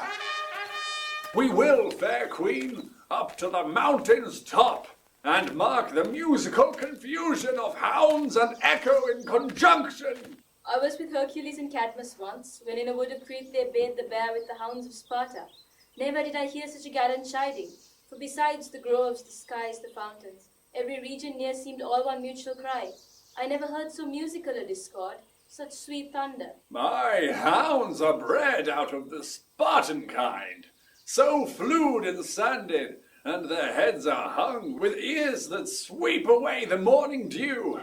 Crook-kneed and dew-lapped like Thessalian bulls, slow in pursuit, but matched in mouth like bells, each under each. A cry more tunable was never hollered to, nor cheered with horn, in Crete, in Sparta, nor in Thessaly. Judge when you hear, but soft! What nymphs are these? My lord, this is my daughter here asleep. And this, Lysander. This Demetrius is. This, Helena. Old Nada's Helena. I wonder of their being here together. No doubt they rose up early to observe the rite of May, and hearing our intent, came here in grace our solemnity. But speak, Egeus, is not this the day that Hermia should give answer of her choice? 'Tis, my lord. Go, bid the huntsmen wake them with their horns. Good morrow, friends. St. Valentine is past. Begin these wood birds but to couple now? Pardon, my lord. I pray you all, stand up! I know you two are rival enemies. How comes this gentle concord in the world, that hatred is so far from jealousy, to sleep by hate and fear no enmity? My lord, I shall reply amazedly, half sleep, half waking, but as yet, I swear, I cannot truly say how I came here. But as I think, truly will I speak, and now do I bethink me, so it is. I came with Hermia hither. Our intent was to be gone from Athens, but we might without the peril of the Athenian law. Enough! Enough, my lord! You have enough! I beg the law upon his head! They would have stolen away. They would, Demetrius, thereby to have defeated you and me. You of your wife, and me of my consent, that she should be your wife. My lord, fair Helen told me of their stealth, of this their purpose hither to this wood, and I in fury hither followed them, fair Helena in fancy following me. But, my good lord, I wot not by what power, but some power it is. My love to Hermia, melted as the snow, seems to me now as the remembrance of an idle god, which in my childhood I did dote upon, and all the faith, the virtue of my heart, the object and the pleasure of mine eye, is only Helena. To her, my lord, was I betrothed, there I saw Hermia, but like in sickness did I loathe this food. But, as in health, come to my natural taste, now I do wish it, love it, long for it, and will forevermore be true to it. Fair lovers, you are fortunately met. Of this discourse we more will hear anon. Egeus, I will overbear your will, for in the temple by and by with us, these couples shall eternally be knit. And for the morning now is something worn, our purpose hunting shall be set aside. Away with us to Athens! 3 and 3! We'll hold a feast in great solemnity! Come, Hippolyta!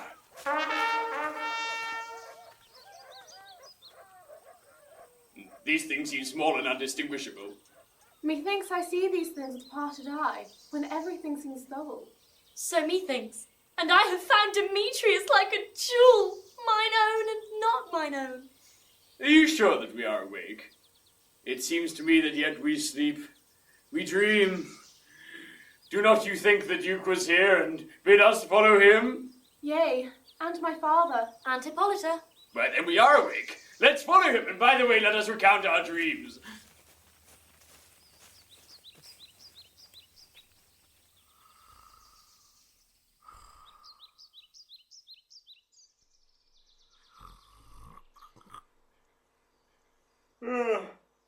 When's Maksud come? Call me. I will answer. My next is most fair Pyramus. Hey-o! Peter Quince, Flute, the bellows mender, Snout, the tinker, Starveling. God's my life stolen hence and left me asleep. I have had a most rare vision. I have had a dream, past the wit of man to say what dream it was. Man is but an ass. If he go about to expound his dream, methought I was, there is no man can tell me what methought I was, and methought I had, but man is but a patched fool. If he will offer to say what methought I had, The eye of man have not heard, the ear of man have not seen. The man's hand is not able to taste, his tongue to conceive, nor his heart to report what my dream was. I will get Peter Quince to write a ballad of this dream. It shall be called Bottom's Dream, because it hath no bottom. And I will sing it in the latter end of the play before the Duke. Peradventure, to make it the more gracious, I shall sing it at her death.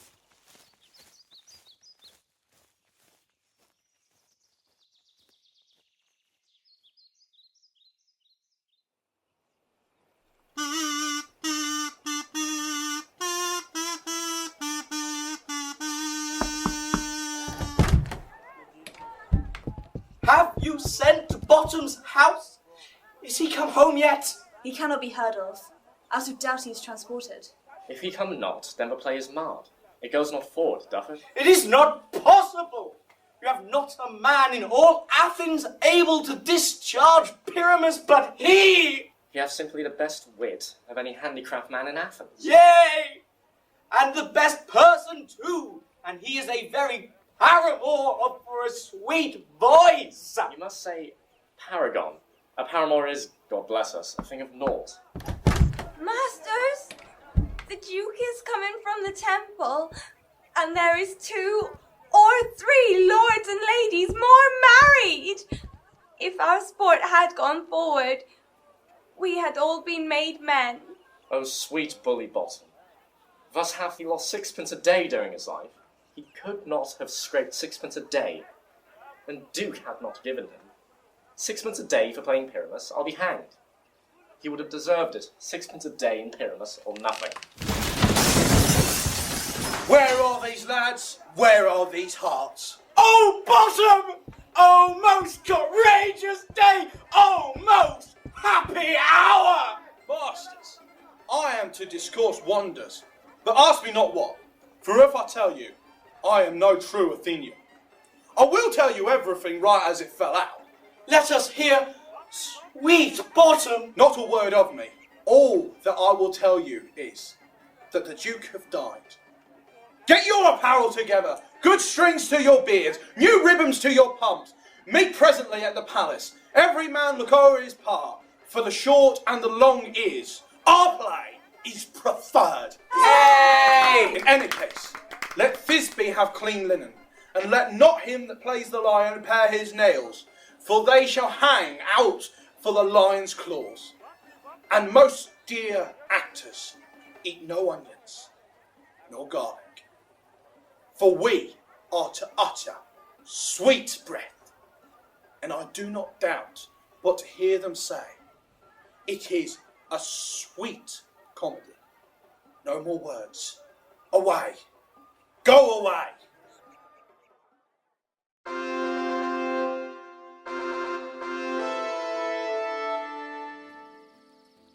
Tis strange, my Theseus, that these lovers speak of. More strange than true. I never may believe these antique fables, nor these fairy toys. Lovers and madmen have such seething brains, such shaping fantasies that apprehend more than cool reason ever comprehends. The lunatic, the lover, and the poet are of imagination all compact. One sees more devils than vast hell can hold. That is, the madman, the lover, all as frantic, sees Helen's beauty in a brow of Egypt. The poet's eye, in fine frenzy rolling, doth glance from heaven to earth, from earth to heaven. And as imagination bodies forth the forms of things unknown, the poet's pen turns them into shapes and gives to airy nothing a local habitation and a name. Such tricks hath strong imagination, that if it would but apprehend some joy, it comprehends some bringer of that joy. Or in the night, imagining some fear, how easy is a bush, suppose it a bear! But all the story of the night told over, and their minds transfigured so together, more witnesseth than fancy's images, and grows to something of great constancy, but howsoever strange and admirable. Here comes the lovers, full of joy and mirth. Joy, gentle friends, joy and fresh days of love accompany your hearts. More than to us. Wait in your royal walks, your board, your bed. Come now, what masks, what dances shall we have? To wear away this long age of 3 hours between our after supper and bedtime. Where is our usual manager of mirth? What revels are in hand? Is there no play to ease the anguish of a torturing hour? Call Philostrate! Here, mighty Theseus. Say, what abridgment have you for this evening? What mask? What music? How shall we beguile the lazy time if not with some delight? There is a brief, how many sports are ripe. Make choice of which your highness will see first. The battle with the centaurs to be sung by an Athenian eunuch to the harp. Will none of that. That I have told my love, in glory of my kinsman Hercules. The riot of the tipsy bacchanals tearing the Thracian singer in their rage. That is an old device, and it was played when I from Thebes came last a conqueror. The thrice 3 muses mourning for the death of learning late deceased in beggary. That is some satire, keen and critical, not sorting with a nuptial ceremony. A tedious brief scene of young Pyramus and his love Thisbe. Very tragical mirth. Merry and tragical, tedious and brief. That is hot ice and wondrous strange snow. How shall we find the concord of this discord? A play there is, my lord, some 10 words long, which is as brief as I have known a play, but by 10 words, my lord, it is too long, which makes it tedious, for in all the play there is not one word apt, one player fitted, and tragical, my noble lord, it is, for Pyramus therein doth kill himself, which when I saw rehearsed, I must confess, made mine eyes water, but more merry tears, the passion of loud laughter never shed. What are they that do play it? Hard-handed men that work in Athens here, which never laboured in their minds till now, and now have toiled their unbreathed memories with this same play against your nuptial. And we will hear it. No, my noble lord, it is not for you. I have heard it over, and it is nothing in the world, unless you can find sport in their intents, extremely stretched and conned with cruel pain to do you service. I will hear that play. For never anything can be amiss when simpleness and duty tender it. Go, bring them in, and take your places, ladies. I love not to see wretchedness o'ercharged and beauty in his service perishing. Why, gentle sweet, you shall see no such thing. He says they can do nothing in this kind. The kind are we to give them thanks for nothing. Our sport shall be to take what they mistake, and what poor duty cannot do, noble respect takes it in might, not merit. Where I have come, great clerks have purposed to greet me with premeditated welcomes. Where I have seen them shiver and look pale, make periods in the midst of sentences, throttle their practised accents in their fears, and in conclusion dumbly have broken off, not paying me a welcome. Trust me, sweet. Out of this silence yet I picked a welcome. In the modesty of fearful duty, I read as much from the rattling tongue of saucy and audacious eloquence. Love, therefore, and tongue-tied simplicity, in least speak most my capacity.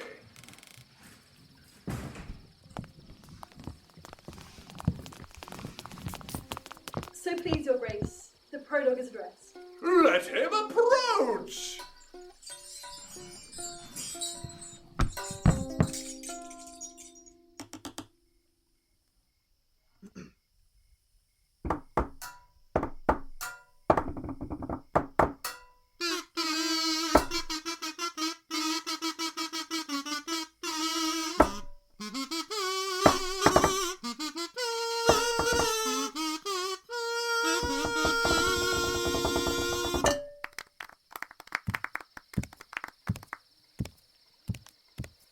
If we offend, it is with our goodwill that you should think we come not to offend, but with goodwill.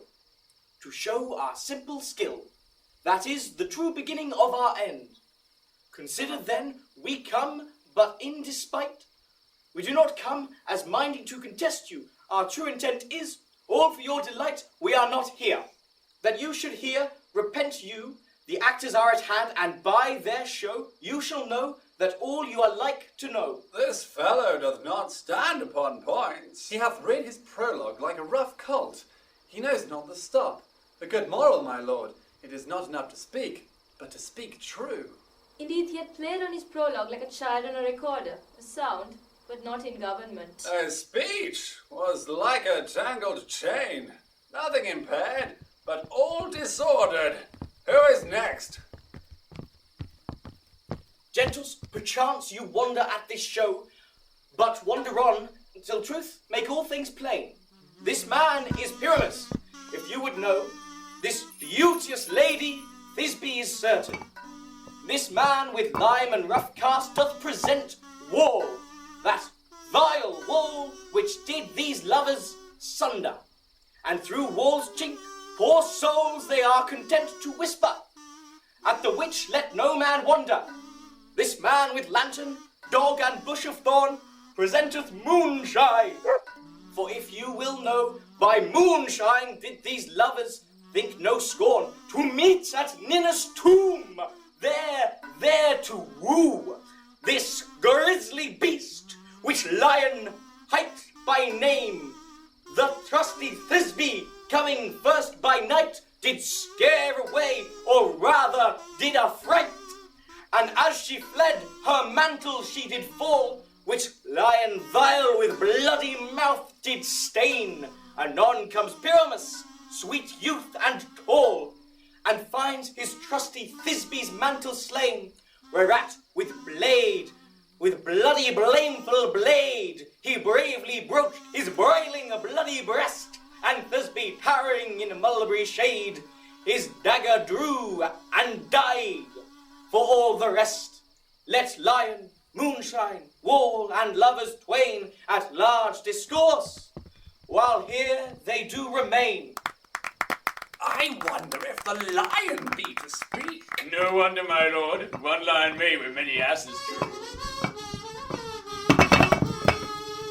In the same interlude it doth befall that I one snout by name present to wall, and such a wall as I would have you think, that had in it a crannied hole or chink, through which the lovers Pyramus and Thisbe did whisper often very secretly.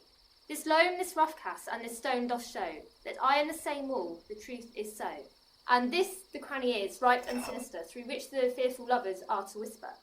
Would you desire lime and hair to speak better? It is the wittiest partition that ever I heard discourse, my lord. Pyramus draws near the wall. Silence! O grim looked night! O night with hue so black! O night which ever art when day is not! O night! O night! Alack! Alack! Alack! I fear my Thisbe's promise is forgot. And thou, O wall, O sweet, O lovely wall, that standst between her father's ground and mine, thou wall, O sweet and lovely wall, show me thy chink to blink through with mine eye. Thanks, courteous wall. Jove shield thee well for this. But what see I? No Thisbe do I see. O wicked wall, through whom I see no bliss. Cursed be thy stones for thus deceiving me. The wall, methinks, being sensible, should curse again. No, in truth, sir, he should not. Deceiving me is Thisbe's cue, and she is to enter now, and I am to spy her through the wall. You shall see. It will fall pat as I told you. Yonder she comes. O wall, full often hast thou heard my moans. For parting my fair Pyramus and me, my cherry lips have often kissed by stones with lime and hair knit up in thee. I see a voice. Now will I to the chink to spy, and I can hear my Thisbe's face. Thisbe! My love, thou art my love, I think. Think what thou wilt. I am thy lover's grace. And like Lysander, am I trusty still. And I, like Helen, till the fates me kill. Not Shaphelus to Procus was so true. As Shaphelus to Procus, I to you. Oh, kiss me through the hole of this vile wall. I kiss the wall's hole, not your lips at all. Will thou at Ninny's tomb meet me straight away? Tide life, tide death, I come without delay. Thus have I wall, my part discharged so, and being done thus wall away doth go. Now is the mural down between the two neighbours. No remedy, my lord, when walls are so willful to hear without warning. This is the silliest stuff that ever I heard. The best in this kind are but shadows, and the worst are no worse, if imagination amend them. It must be your imagination then, and not theirs. If we imagine no worse of them than they of themselves, they may pass for excellent men. Here come two noble beasts in, a man and a lion. You, ladies, you, whose gentle hearts do fear the smallest monstrous mouse that creeps on the floor, may now perchance both quake and tremble here, when lion rough in wildest rage doth roar. Then know that I, one snug the joiner, am a lion fell, nor else no lion's dam, for if I should as lion come in strife into this place, 'twere pity on my life. A very gentle beast, of a good conscience. The very best of the beast, my lord, that e'er I saw. This lion is a very fox for his valour. True, and a goose for his discretion. Not so, my lord, for his valour cannot carry his discretion, and the fox carries the goose. His discretion, I am sure, cannot carry his valour, for the goose carries not the fox. It is well. Leave it to his discretion, and let us listen to the moon. This lantern doth the horned moon present. He should have worn the horns on his head. He is no crescent, and his horns are invisible within the circumference. This lantern doth the horned moon present. Myself the man of the moon do seem to be. This is the greatest error of all the rest. The man should be put into the lantern. How is it else the man in the moon? He dares not come there for the candle, for you see it is already in snuff. I'm aweary of this moon. Would he would change. It appears by his small light of discretion that he is in the wane. But yet, in courtesy, in all reason, we must stay the time. Proceed, moon. All I have to say is to tell you that the lantern is the moon, I the man in the moon, this thorn bush my thorn bush, and this dog my dog. Why all these should be in the lantern, for all these are in the moon. But silence! Here comes Thisbe! This is old Ninny's tomb. Where is my love?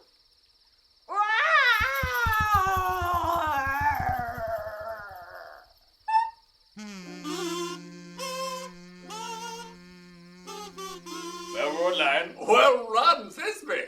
Well shone, moon. Truly the moon shines with a good grace. Well moused, lion. And so the lion vanished. And then came Pyramus! Sweet moon, I thank thee for thy sunny beams. I thank thee, moon, for shining now so bright.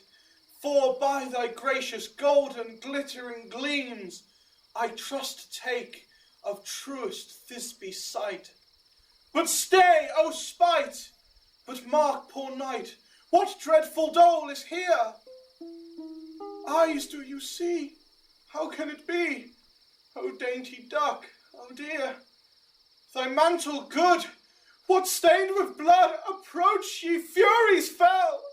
O fates, come, come, cut thread and thrum, quail, crush, conclude and quell. This passion and the death of a dear friend would go near to make a man look sad. Beshrew my heart, but I pity the man. Oh, wherefore, nature, didst thou lion's frame? Since lion vile hath here deflowered my dear, which is, no, which was the fairest dame, that lived, that loved, that liked, that looked with cheer. Come, tears, confound, outsword and wound, the pap of Pyramus, I that left pap, where heart doth hop. Ah! Thus die I, thus. Now am I dead. Now am I fled. My soul is in the sky. Tongue, lose thy light. Moon, take thy flight.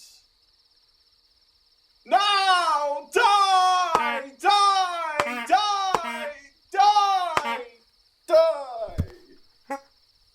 No die but an ace for him, for he is but one. Less than an ace, man, for he is dead, he is nothing. With the help of a surgeon, he might yet recover and prove an ass. How chance Moonshine is gone before Thisbe comes back and finds her lover? Or she will find him by starlight. Here she comes, and her passion ends the play. Methinks she should not use a long one for such a Pyramus. I hope she will be brief. A mote will turn the balance, which Pyramus, which Thisbe is the better. He for a man, God warrant us, she for a woman, God bless us. She hath spied him already, and with those sweet eyes. And thus she means, videlicet! Asleep, my love?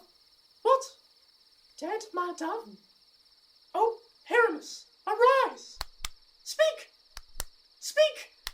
Quite done. Dead! Dead! A tomb must cover thy sweet eyes. These, my lips, this cherry nose, these yellow cowslip cheeks are gone! Are gone. Lovers make moan. His eyes were green as leeks. Oh, sisters free, come to me. Would hands as pale as milk lay them in gore, since you have sure, would shears his thread of silk. Tongue, not a word. Come, trusty sword.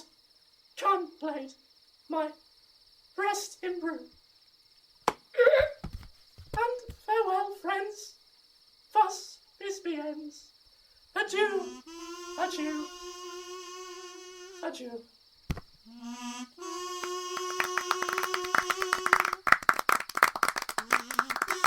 Moonshine and lion are left to bury the dead. Aye, and wall too. No, I assure you. The wall is down that parted their fathers. Would it please you to see the epilogue, or to hear a burgomass dance between two of our company? No epilogue, I pray you. For your play needs no excuse, never excuse. For when the players are all dead, there needs none to be blamed. Marry, if he that writ it had played Pyramus and hanged himself in Thisbe's garter, it would have been a fine tragedy. And so it is, truly, and very notably discharged. But come, the iron tongue of midnight hath told 12. Lovers, to bed! 'Tis almost fairy time. I fear we shall outsleep the coming morn, as much as we this night have overwatched. This palpable gross play hath well beguiled the heavy gate of night. Sweet friends, to bed!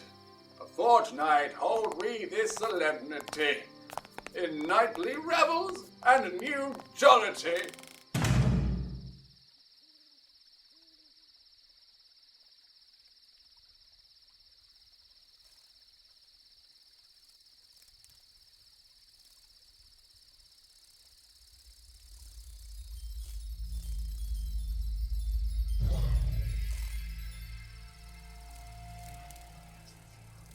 Now the hungry lion roars, and the wolf behowls the moon. whilst the heavy ploughman snores, all with weary task fordone. Now the wasted brands do glow, whilst the screech owl, screeching loud, puts the wretch that lies in woe in remembrance of a shroud. Now it is the time of night, that the graves all gaping wide, every one lets forth his sprite, in the churchway parts the glide, and the wee fairies that do run by the triple Hecate's team, from the presence of the sun, following darkness like a dream, now are frolic. Not a mouse shall disturb this hallowed house. I am sent with broom before, to sweep the dust behind the door. Through the house give gathering light, by the dead and drowsy fire, every elf and fairy sprite hop as light as bird from briar, and this ditty, after me, sing, and dance it trippingly. First, rehearse your song by rote, to each word a warbling note, hand in hand with fairy grace, will we sing, and bless this place.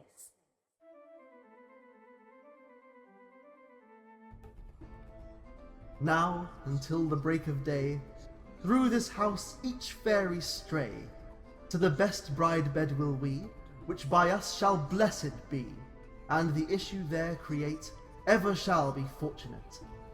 So shall all the couples three, ever true in loving be, and the blots of nature's hand shall not in their issues stand, never mole, hair, lip, nor scar, nor mark prodigious, such as are despised in nativity, shall upon their children be. With this field dew consecrate, every fairy take his gate, and each several chamber bless through this palace with sweet peace, and the owner of it blessed, ever shall in safety rest.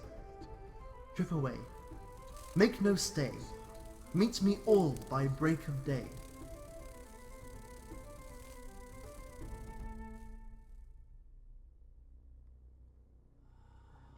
If we shadows have offended, think but this, and all is mended, that you have but slumbered here while these visions did appear, and this weak and idle theme no more yielding but a dream. Gentles, do not reprehend. If you pardon, we will mend. And, as I am an honest pack, if we have unearned luck now to scape the serpent's tongue, we will make amends ere long, else the puck a liar call. So, good night unto you all. Give me your hands if we be friends, and Robin shall restore amends.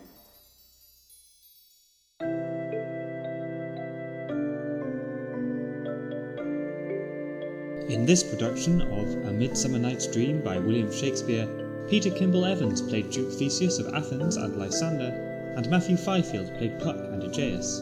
Megal Pereira played Hippolyta, Francesca Hurst played Helena, and Anna Sturrock played Hermia and Peaseblossom. Christopher Cutting was Demetrius, and Jenny Stoneman played Philostrate and Cobweb. Michael Fonger played Oberon, and Bronnie Morris Denham played Titania. Olive Haig played the Fairy and Snug, Lucy Ahmed played Snout and Moth, and Abby Sitch played Mustard Seed and Starveling. Alex Cowley was Peter Quince, Matthew Falaise was Nick Bottom, and Thomas Walker was Francis Flute. The production was directed and edited by Michael Fonger, and music was created by Lawrence Shanahan. The production was recorded at Tremough Campus, Cornwall.